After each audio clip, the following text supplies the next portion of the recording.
In the year 1776, the 13 colonies of America demanded their freedom from Britain. Loyal statesman Thomas Jefferson was given the job of creating a list of grievances against the king in order to justify before the world the breaking of ties between the colonies and the mother country. Beginning his work on June 11th, he spent the next 17 days creating 3 drafts of the document. On July 1st, the Second Continental Congress met in Philadelphia to discuss the contents of the document. The Declaration is divided in 3 parts: an introduction with a statement of the philosophy, a list of grievances, and a final and formal Declaration of Independence. On July 4th, Congress officially adopted the Declaration of Independence, and nearly a month later, 56 men signed it, including 2 future presidents, 3 vice presidents, and 10 congressmen. When the document reached New York on July 9th, General George Washington read the document aloud on the steps of City Hall. Later that day, a statue of King George III was torn down. With the Declaration written, America had found hope.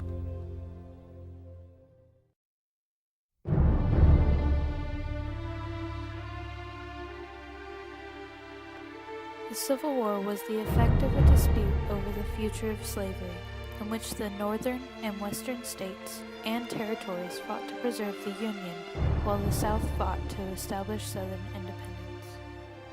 1/3 of the soldiers who fought for the Union Army were immigrants, and nearly 1 in 10 was African American. Black Union soldiers refused their salaries for 18 months to protest being paid lower wages than white soldiers. President Abraham Lincoln was on the Union side before the war, but during the war he began to favor more towards the South. Tragically, more men died in the Civil War than any other American conflict, and 2/3 of the dead perished from disease. A devastating total of 625,000 men died.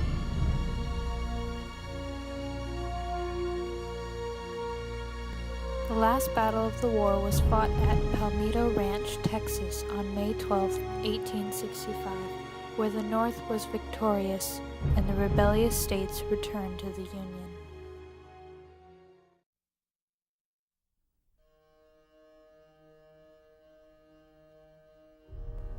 Plessy v. Ferguson was a Supreme Court case in 1896 that upheld the rights of states to pass laws allowing or even requiring racial segregation in public and private institutions.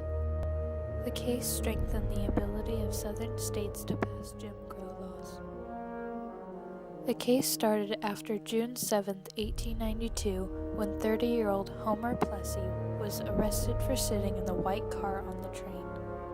Sources say that Plessy deliberately sat in the white section, seeing as he was only part African American. Plessy's lawyer argued that the Separate Car Act violated the 13th and 14th Amendment. Plessy did not win the case, and the law of the land continued on as separate but equal.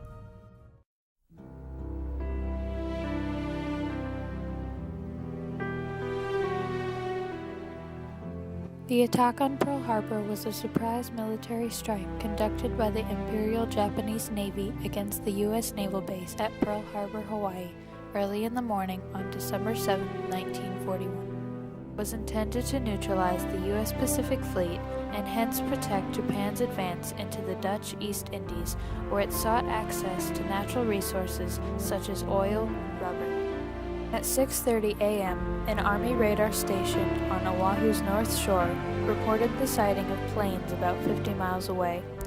It was then reported to a Navy lieutenant who believed there were U.S. planes scheduled to arrive from California, and the sighting was ignored. On the day of the attack, Washington intercepted a written message from Japan threatening war. A last-minute warning was sent to the Pacific commanders.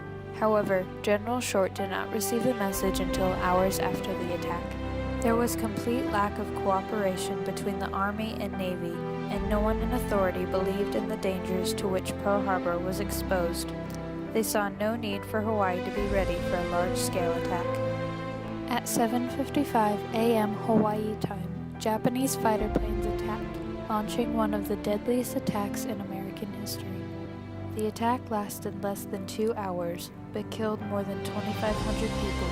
The Japanese damaged or destroyed 18 American ships and nearly 300 planes.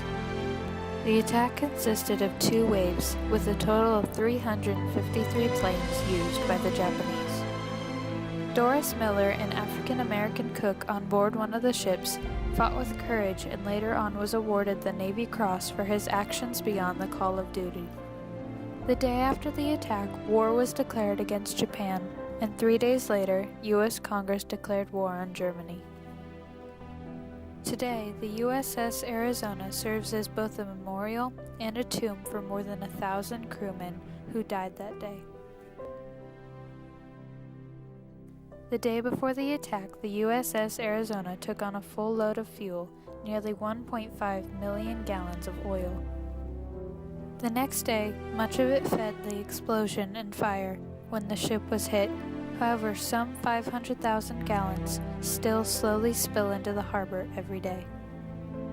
The lack of any formal warning, particularly while negotiations were still apparently ongoing, led President Franklin D. Roosevelt to proclaim December 7, 1941, a date which will live in infamy.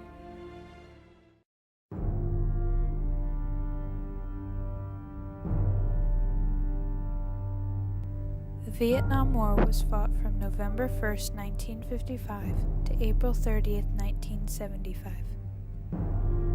The war was fought between North Vietnam, who was supported by the People's Republic of China and other communist allies, and the government of South Vietnam, who was supported by the U.S. and other anti-communist countries.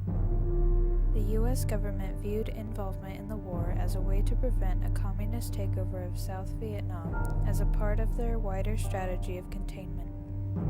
American involvement in the war peaked in 1968 at the time of the Tet Offensive. After this, U.S. ground forces were gradually withdrawn as part of the policy known as Vietnamization.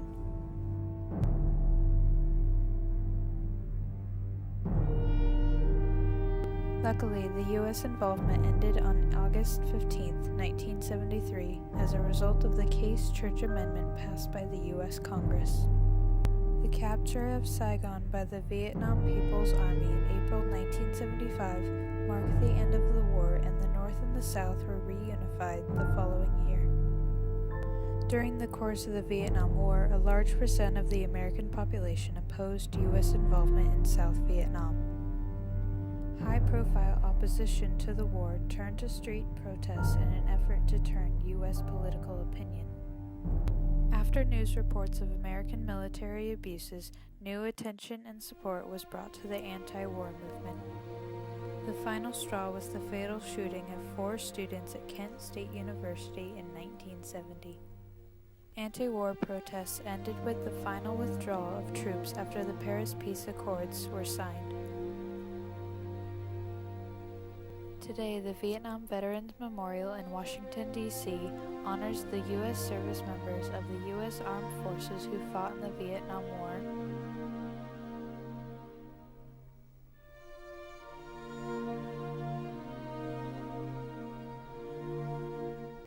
The wall contains 58,195 names of the men who served for our country in Vietnam.